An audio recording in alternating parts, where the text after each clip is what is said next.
What are the times? So are they still good? 7:40, 8:58, 7:40. Actually, 7, 9:28, 8:10.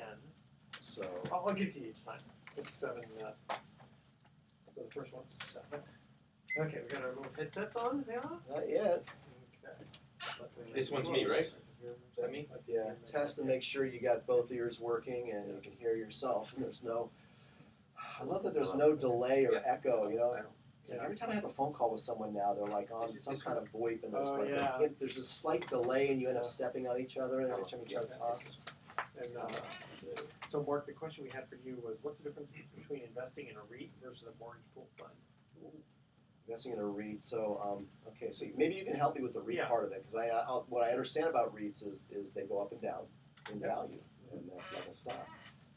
But the 95% of net and definition, Okay. All right. And then Ed, you have your. Can you please clear up some myths about down payments and what options are available? So that'll be your email. If you want, we can just go right into email too. But, usually we don't. Usually we like. Yeah, let's talk about a few. I got a couple of our. I got the lending home targets consumer mortgage market with loans for first-time home buyers. Oh, okay. That would yeah. All right. Ready? I got a couple of here. Yep. Here we go.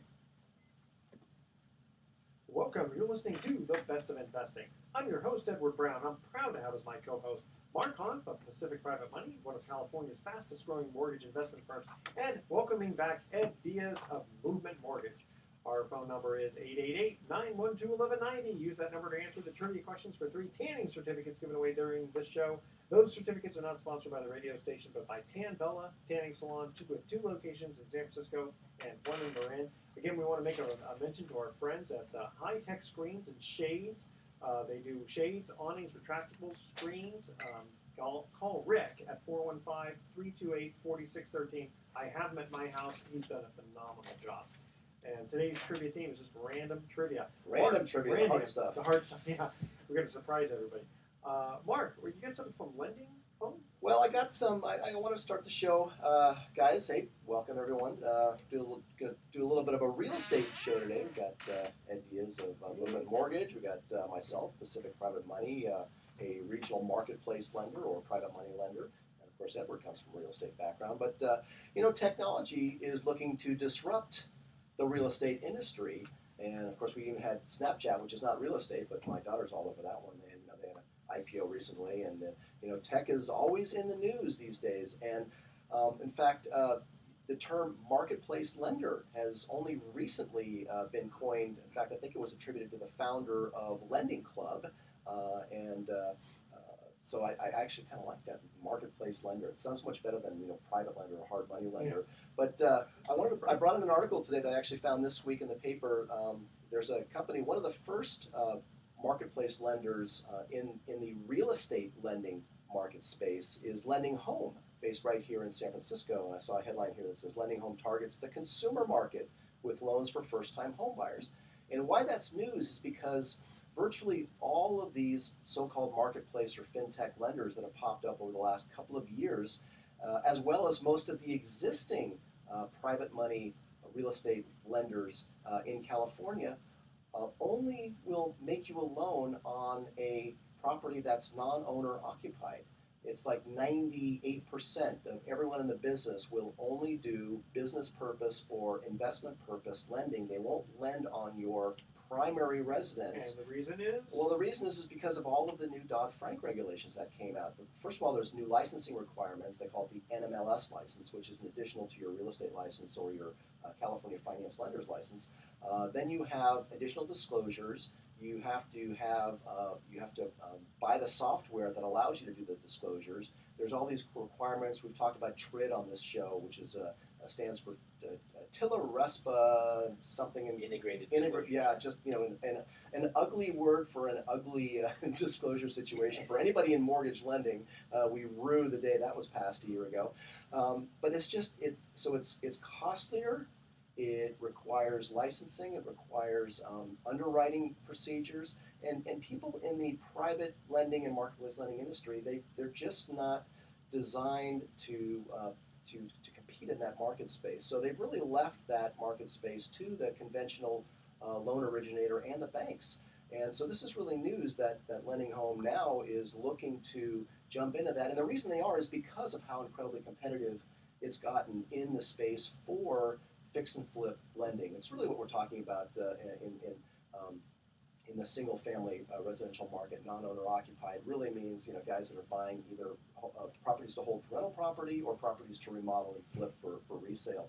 And that's the market that all these companies have been targeting for years. So if you're in that, if you're a real estate investor here in the Bay Area or in California, I mean, the great news is that you can pick up the phone and dial any number of companies, and you can get what historically are really good rates, as low as the 8%, 9% versus the 10, 11, 12%. So now one might ask, well, gee, Mark, at Pacific Private Money, you've been doing these, you've been targeting that niche of making consumer loans to owner-occupied. Are you nervous about that? And my response is no.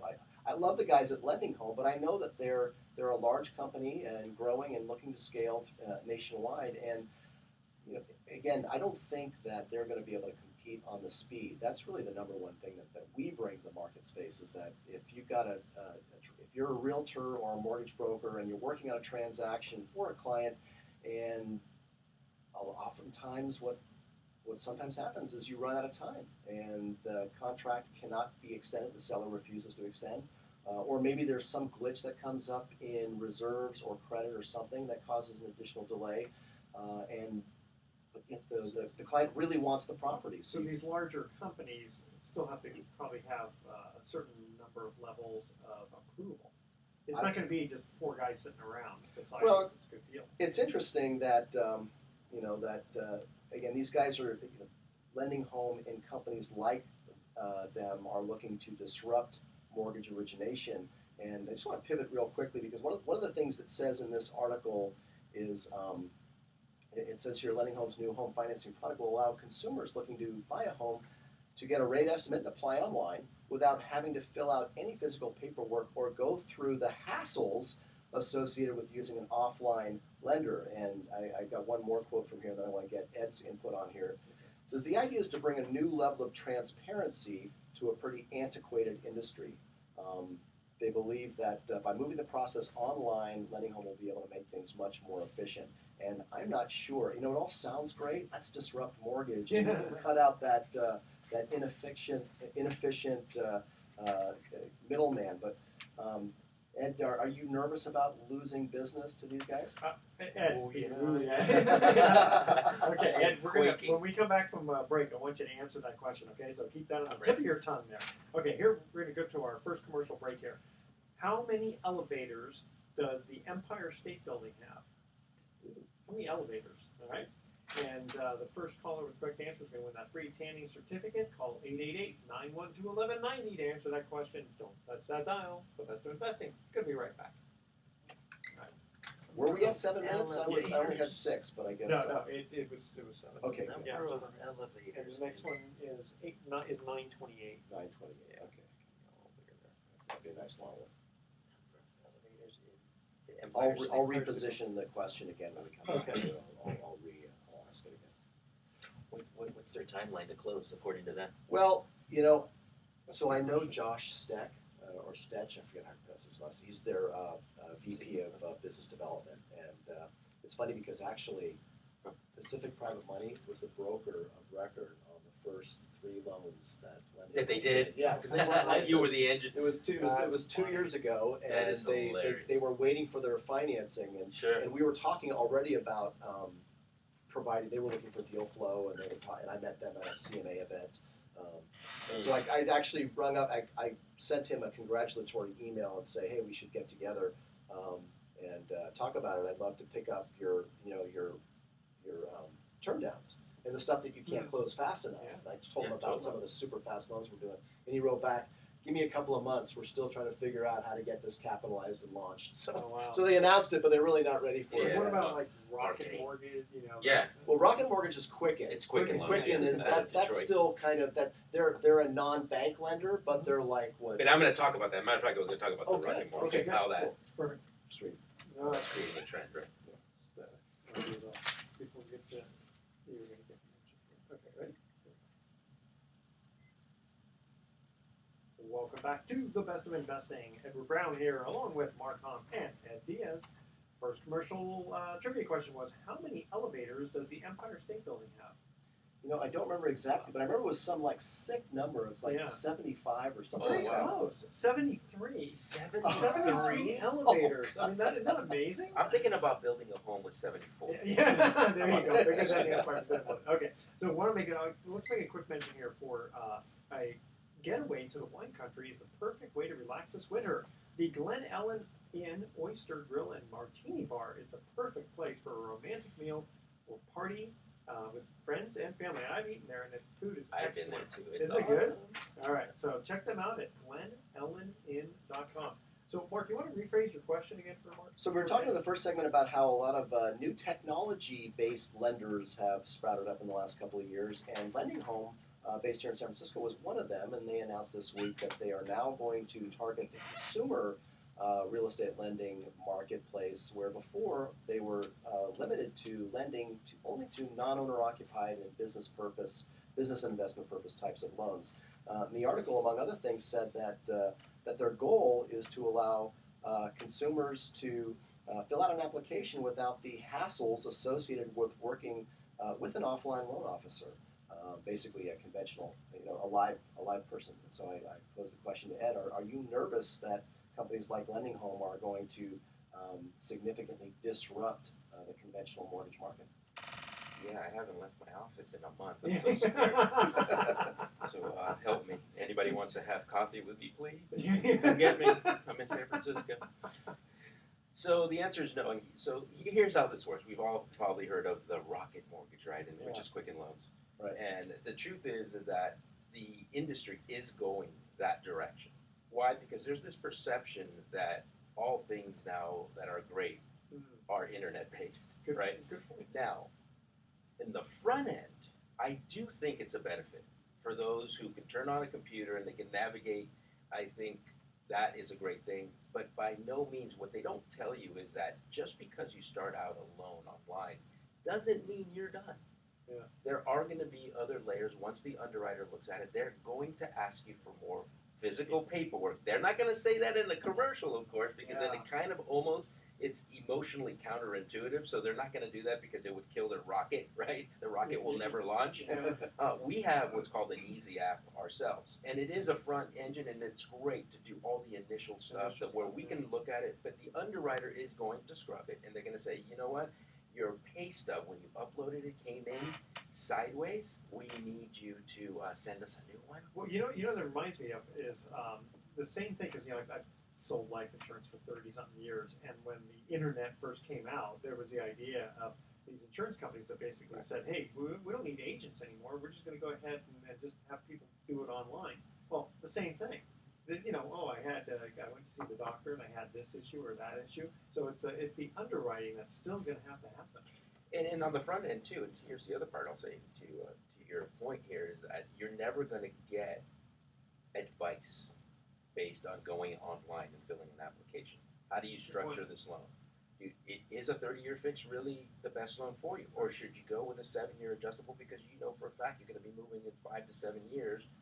Because you're going to relocate because maybe your job said that's the plan for you, right? So again, it's not one size shoe fits all, and I think relying 100% on the internet or these online applications is really not realistic. Well, I understand that it's a great great soundbite for someone to say, let's start a company and disrupt the mortgage and real estate marketplace. Of course, it's based on a methodology of buying and selling that hasn't really changed a whole lot, other than now you can sign online through companies like DocuSign, et cetera. But it's not a whole lot. It is antiquated, but that doesn't necessarily mean that's a bad thing. Buying a home and getting a mortgage are probably the two most significant transactions you're ever going to do in your entire life. And thinking that you can disrupt that and just do it online, that's silly. Well, the last thing I want to say about this is that, okay, so that's the front end. But what if you have a weak back end? And here's what I mean. Wait a minute. You can Where are fill. you going with this? Keep it clean. Okay, we're keeping it clean. I have a 3-year-old. Yeah. Hi, Devin. I was just joking. And what I mean by that is you can fill out everything and go online. But if your personnel behind the scenes, meaning your underwriters, don't have a structure and can't really fulfill speed, then how good is the front end really? In reality. Good point. Plus, there's sometimes where the mortgage broker is going to have to do some explaining of certain types of things to the underwriter to get it through. Yes, it's never that black and I'm white. waiting for them to do like heart surgery online. Really? Oh, yeah, I was thinking of the same thing. Yeah, See? I don't have to go to the I hospital. love how we think alike. Exactly. The next thing I have is a short article here that says that home flipping nationwide is at a 10-year high. But then you have to read the article to go, okay, well, 193,000 homes were flipped in the U.S. And they define a flip as it was sold twice within a 12-month period. But if you go back 10 years ago, well, there was 276,000 homes flipped in 2006. So I don't think we're so to indicate that somehow again home flipping is wild and crazy. You kind of have to read that. What was it in like 2012? Because that seemed to 2012, 2013 seemed to be pretty good for flipping houses. Do they have any statistics on that? Well, I didn't bring. Oh, yes, I know. Yeah, Actually, I did. I did. Actually, the number has been fairly steady in the high 100, just under 200,000 homes nationwide on an annual basis. But you know what? I kind of question these because I don't know that they actually have good data. I'm wondering where they pull that out of, because then they went granular and started talking about city by city. And I was looking at some of the numbers there, and I think there were more than 5 homes flipped in Los Angeles in the last year. So They only had 5.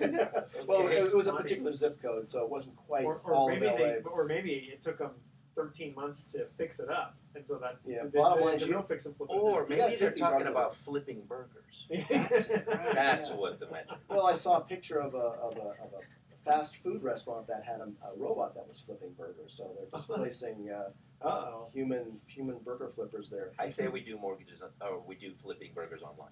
Okay. Just have to be careful with some of the news that you get nowadays, whether it's the newspaper or the internet blog posts that you're reading. You actually have to kind of read between the lines and then look at their graphs and where they're getting their data. So the idea that we're flipping more homes today than any time in the last 10 years, I think that's a little bit misleading, especially if you're an investor out there looking for homes to flip. You know how hard it is right now to find good deals that you can buy at a price low enough to where you could actually remodel that sucker, turn around and sell it, and actually make a profit worth your time and risk. Especially in the Bay Area. Well, especially San Francisco. Look, people are 1039 out of 1031. or 1031. I'm sorry, Yeah. 1031 out of San Francisco and going to Sacramento. You're not seeing a lot of flips in San Francisco. Gotcha. Now, last but not least, here we got more home sales are failing to close. So nationwide, the failure to close rate has doubled from right around 2% to 4%, but that's nationwide.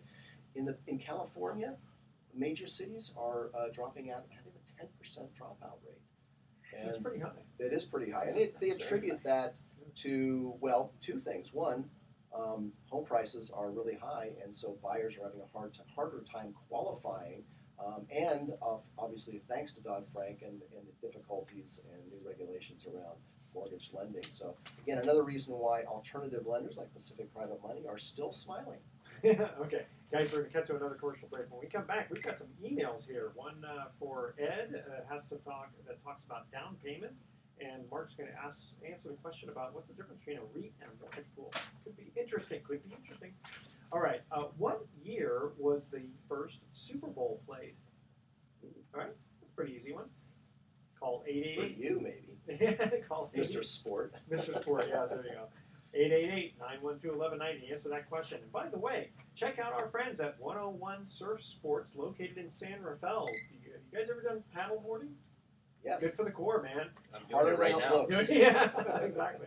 All right, check them out. 101surfsports.com or 415-524-8492. Don't touch that dial. We'll be right back. Okay. This one. This one. Save this bad boy here. You know, I got to say, Ryan is very good. I'm getting the emails faster under his tutelage. Yeah, Debbie almost had to beg her to respond to your emails. Well, none of this from the emails. I'm talking about the deposits. Oh. It's like he's processing them faster. I'm guessing. Who is this guy? It works for I fired my Mark. accountant, and Oh. her assistant actually has proven to be more capable than she was in many areas, which is Wow. surprising. Well. At least I'm thankful she trained him, though. Let me know if you need a great accountant. I know one in the city who's amazing. Looking for a full-time job, or just does she work on a client basis? Oh, I thought you meant you need one, Well, like a tax person. no. He has his own practice. This guy does. Yeah, that's something. No, Oh, I'm okay, looking. that's different. Yeah, I'm gonna probably go to Nelson or Apple One or one of the local. You're looking to companies. hire one for you. Hire, someone to work in our office. In your office. For Oh, day- okay. day-to-day accounting. Indeed or something like that? Or Hmm? Indeed? Indeed. Oh yeah, is that what it's I've called? gone there, but No, I don't know. a lot of the resumes are dated. It's just, you have to really spend a lot of time, and I really don't want to spend a lot of time. I'd rather just. It's easy to pay commissions over time. You could do a temp to Yeah. perm position where they just Oh, build in. okay. In fact, Yeah. both Sophia and Bianca, both I got Really? them on a temp to perm. Yeah, That's good. I wouldn't have done it any other way. It's great. Yeah. It's awesome. Let's work on it. Okay, here we go. Welcome back to The Best of Investing. I'm Edward Brown, your host, along with Mark Hans and Ed Diaz. Second trivia question: what year was the first Super Bowl played? Okay, I think I know this because it's the year before I was born, 1967. That's correct. Nice. Very good. You just told us The how old summer you of were, too. love. Yeah, I know. And the See, first I Super gave Bowl. myself away. Yeah, yes. I did yes, it for you did. trivia, everyone. Hey guys, really quickly, what do you do if your child cannot hear or speak? Where do you go? The Weingarten Children's Center provides innovative and effective therapy and education services to children with hearing and communication challenges. They're also having this awesome golf tournament Monday, April 17th at the Peninsula Golf and Country Club in San Mateo. Lunch, golf, and dinner included. Check them out at listenspeaklearn.org. All right, so we got some emails here. Mark, we're going to start off with you here. Sure. It says, what's the difference between investing in a REIT versus a mortgage pool fund? Aha. Well, Question. Edward, I'm going to engage you for a little help on this because I know you know a lot about REITs. You've got personal experience with them. I'm I going to do. talk a little bit about a mortgage pool fund. I'm going to start by saying just very simply. Actually, I tell you what. Let me say the REITs, and then you can tell me the difference. Got it. That might be Okay. a good way of doing it. Let's Okay. do that. So a REIT is supposed to pay out 95% of its net income, which sounds really good. But here's a big question for you: what's the definition of net income? What happens if there's a bunch of expenses? Yeah, we had to go to Hawaii for a 10-day trip, and we had to send out all these business gifts to Or all the our Ferrari friends and family, fund. or the Ferrari fund. So one could diminish that income quite a bit, and then go, oh yeah, now we're going to pay out 95%. So when you buy a share in a REIT, is it like a stock? Is it like buying stock or similar to Yes. buying stock? So generally, the public ones will trade like a stock. Sure. Is it not unusual for the price of that share of that REIT to go down? It is not unusual. Got it. It fluctuates just like a stock. It Okay. could go up, could go down. So the good part about a REIT versus a mortgage pool fund is its liquidity, meaning you can buy it and then if you need the cash, you can sell it. There's typically a market for it. Typically, but not always. Right. Got it. So a mortgage pool funds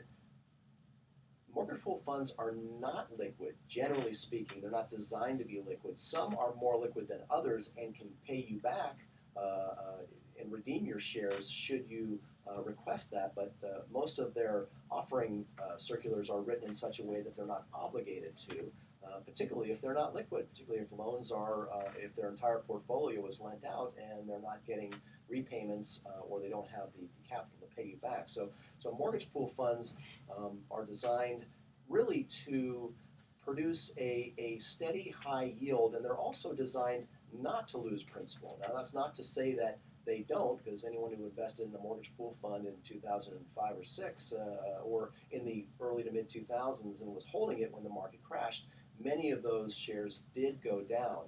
Now Pacific Private Money, we have a mortgage pool fund called the Pacific Private Money Fund, which we specialize in making short-term real estate bridge loans, and we lend in such a manner, being mindful of what happened to mortgage pool funds in 2007 and 8 and 9.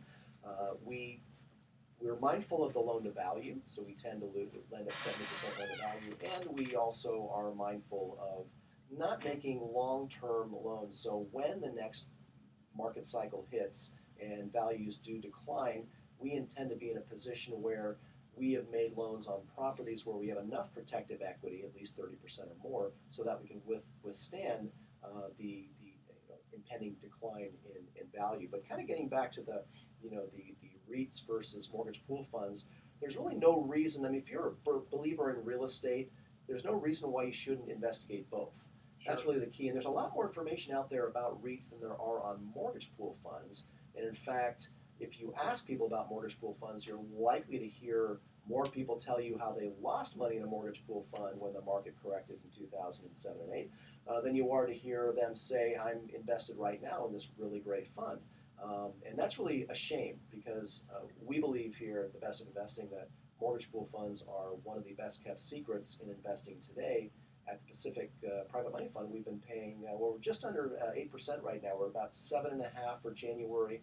Last year to date, the entire year, we had a distributed yield of 7.8%.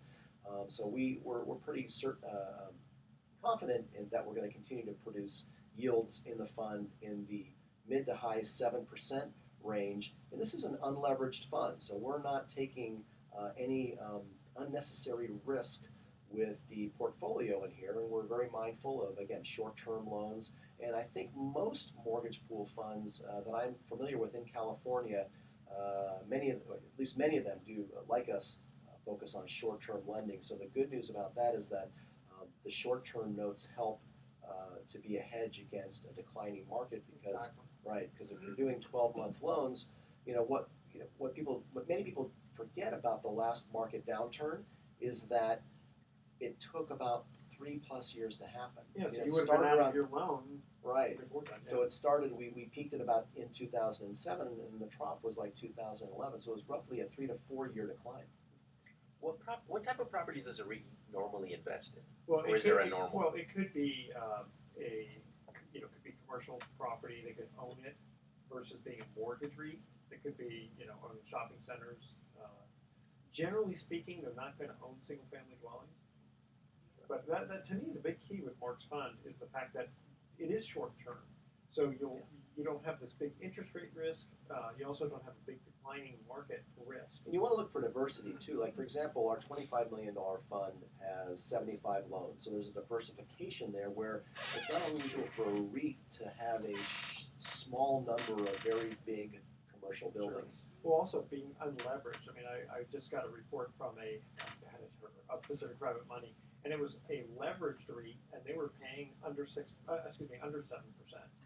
So Mark is being more conservative, and he's paying better. And I don't know specifically if it's because the loans that this other company is getting are a different, in a different market. I didn't see every loan that they have, or if their expenses are too high. Not sure the specific reason. And these are usually highly vetted loans, right, Mark? Yes. Well, again, we're very holistic. I mean, Pacific Private Money, we call ourselves a regional marketplace lender that specializes in short-term bridge loans. He says no a lot, though. We do say no a lot. Yeah. That's exactly. Hence the vetting.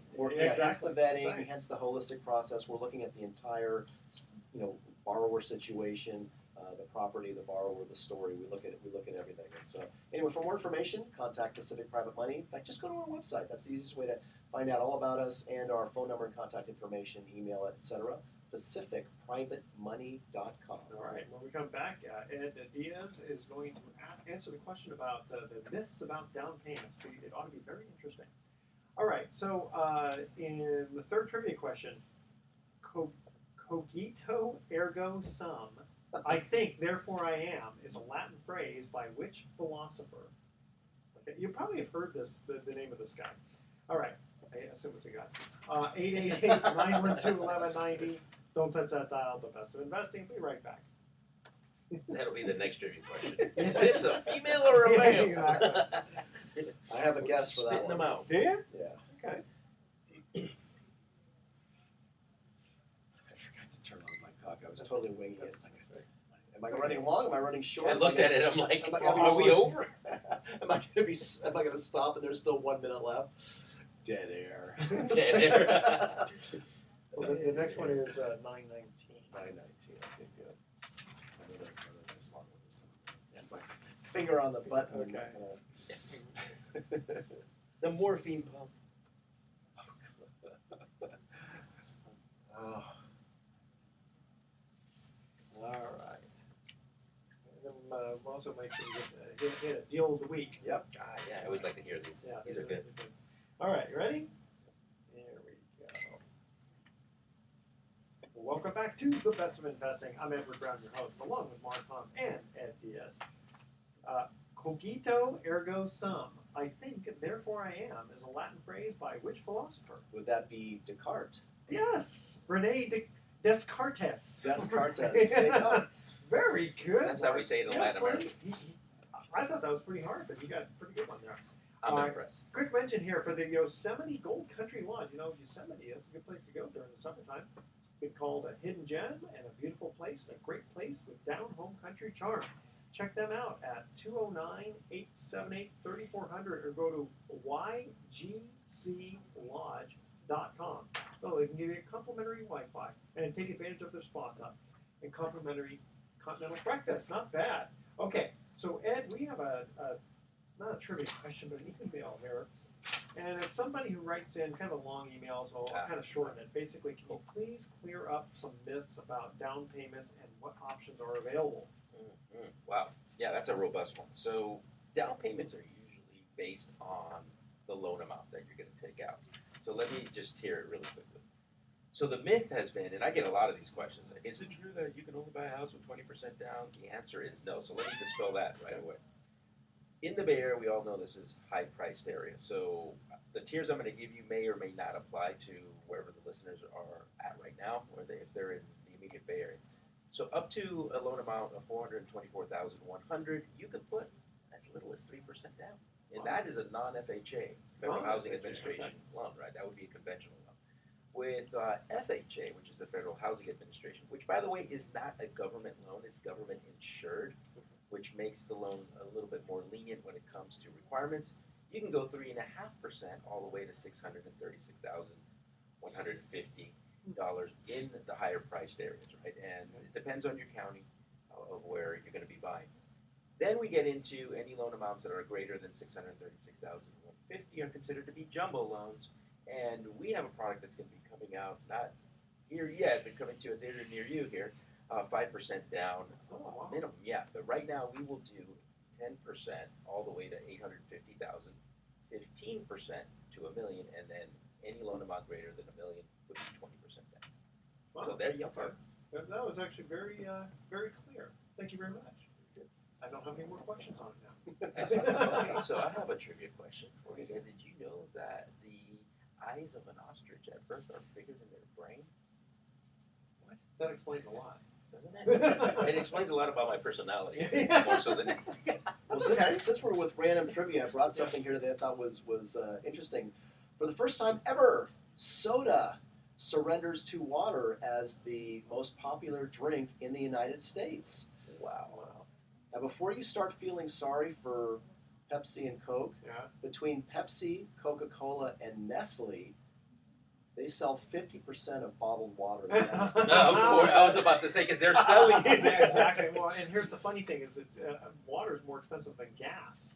It is. It's about a per dollar, Well, and I don't want to be guilty of libel or slander, whichever one it is, but and I won't name them, but the ones I just named, the big soda guys, they've always been accused. When you buy their water, you read these reports that it's just tap water. There's nothing special about it. It's just running through the carbon. The only thing that changes is their bottle and logo. Yeah, right. And the taste. I mean, I don't like. And they may or may not filter it. When you go to Orange County, you fly into Santa Fe. It's awful. I know. That's because there's a guy in the back with a sock. Yeah. Hold on, I'm not done filtering it. All right, Mark, you have a deal of the week for us. I do. Well, we continue to see a surge, particularly now. It's funny when just before the show, and I were talking about how February was so quiet in most real estate and mortgage offices, and at Pacific Private Money, we were wondering when the phones would start ringing again. And of course, the weather had a lot to do with it. I mean, it just rained almost every day in the month of February. And it's funny, they're saying we're on par for a record rainfall year since recorded time, 122 years. So that had a lot to do with people not, going to open houses and putting offers in and calling us, calling Edward, or calling Ed, or calling Mark for a loan. But guess what? Last couple of weeks, we're now in the second week of March. It's just on fire again. So we're getting a lot of inquiries from people who want to make aggressive all cash offers, but they don't have all cash. So the next best thing is to go for a very quick to fund private money loan from a company like Pacific Private Money. But that's actually not the loan I want to talk about, because I also want to talk about an area of financing that is probably a very small percentage of loan volume and loan demand out there. But we got a call in the last couple of weeks from a person who is representing a family, an aging husband and wife with no children. And the husband has dementia, and the wife is suffering from extensive Parkinson's-related issues. And both the husband and wife are actually represented by separate people.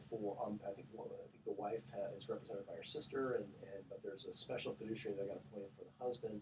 Anyway, they are tasked with trying to find a lending source or borrowing source, in their case, to tap the equity in their home.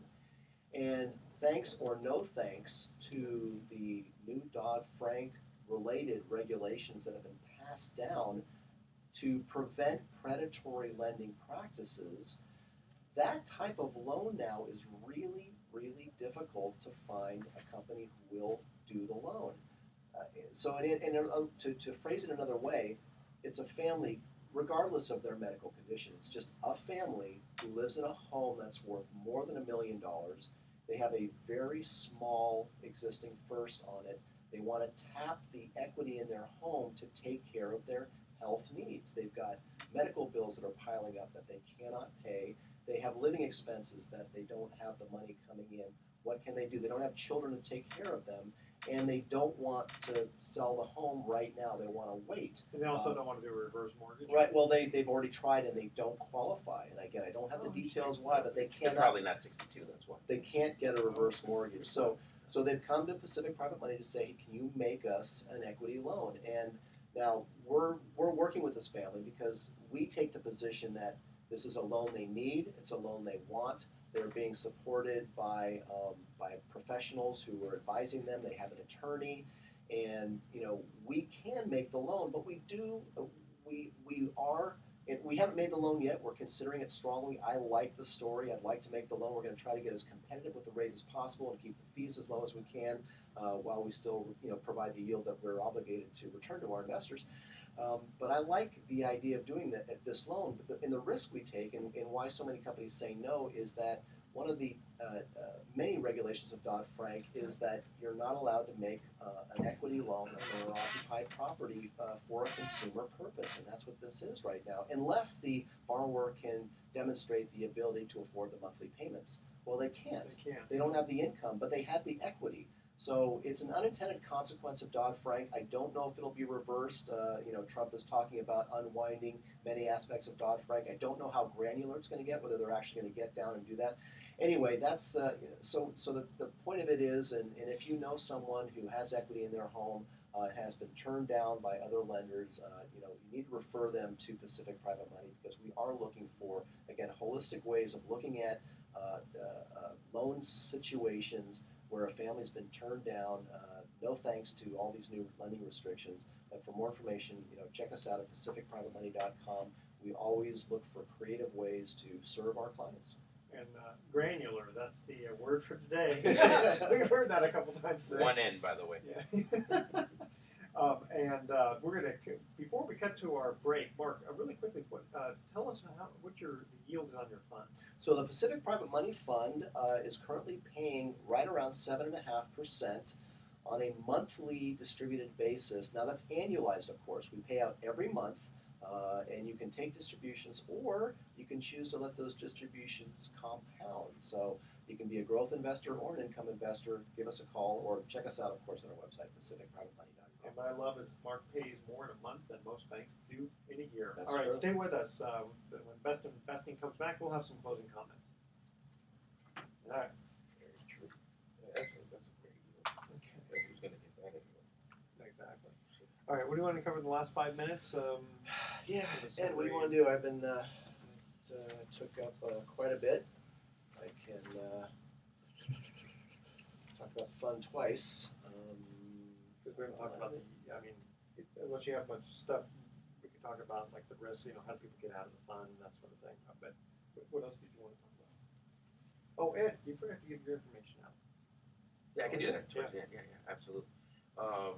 Did we talk about terms last time? How important that is? Speed. Did we talk about that? Speed and closing and getting a real approval. I think we did, right? With you? No, just in general. Just in general? How that's important in today's market with no inventory. That when you are putting in an offer. I think Part. that would be pretty good. Okay. Yeah, we got time. Tip of the day. The tip of the That's day. yeah, absolutely. I had the deal of the week. You got the tip of the day. Yeah, I'll do the tip of the day. All right. Here we go. Welcome back to the Best of Investing. Last time for today, I'm Edward Brown, your host, along with Mark Hoff and Ed Diaz. Ed, what is our tip of the day? So tip of the day, as you all know, inventory is very, very low right now in the whole Bay Area. So here's the tip of the day. Make sure that when you get approved, you have a fully underwritten approval and that you can close in 21 days or less. We happen to be able to do it in 2 weeks, but I'm just saying 21 days or less is critical because there's going to be a lot of offers on every property you see. So terms matter even more today. I would say even more than rate. Good point. Good point.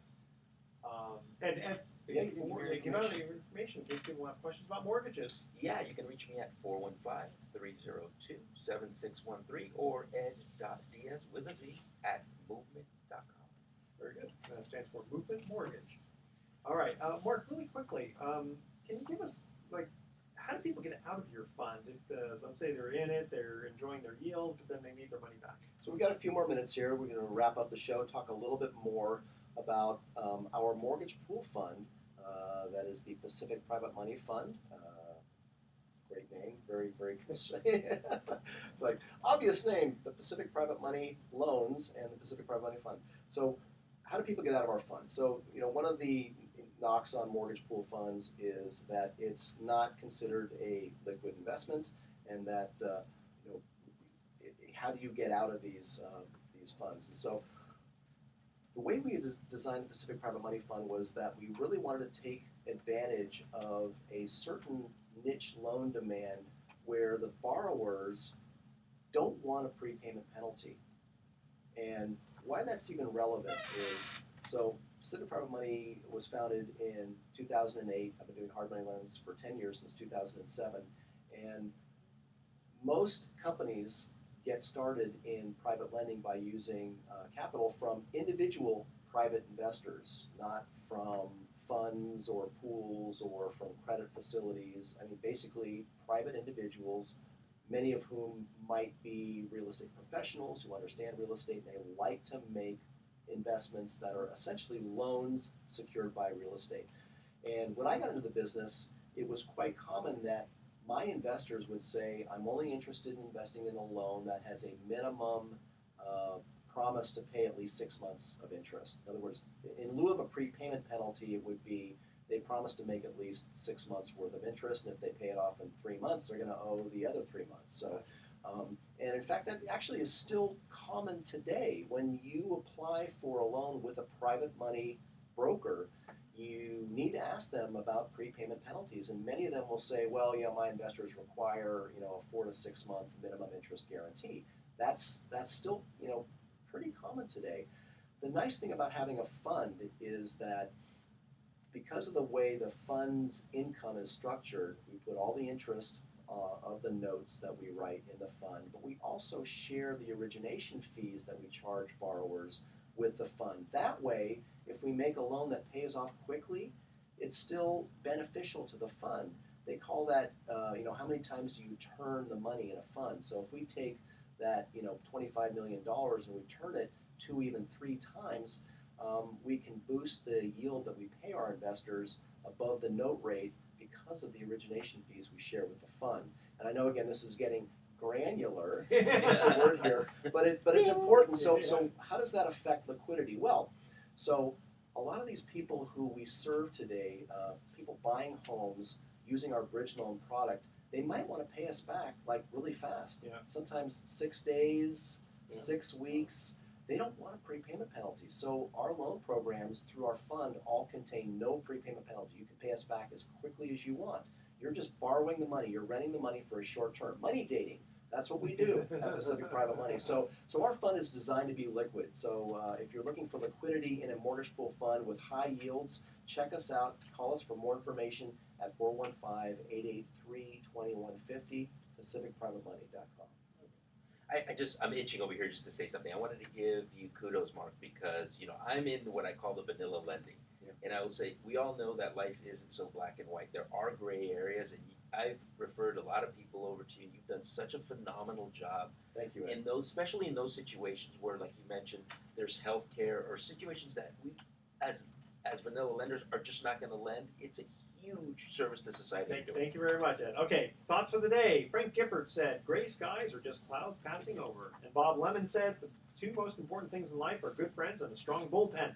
Tune in next week to The Best of Investing. We're going to be giving away more free big prizes for answering trivia questions. Thanks for listening. On behalf of our team, I'm Edward Brown, wishing you the best of investing.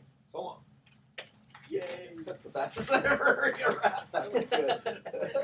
I was rapping. That was That was my gangster rap. Yeah, that was good.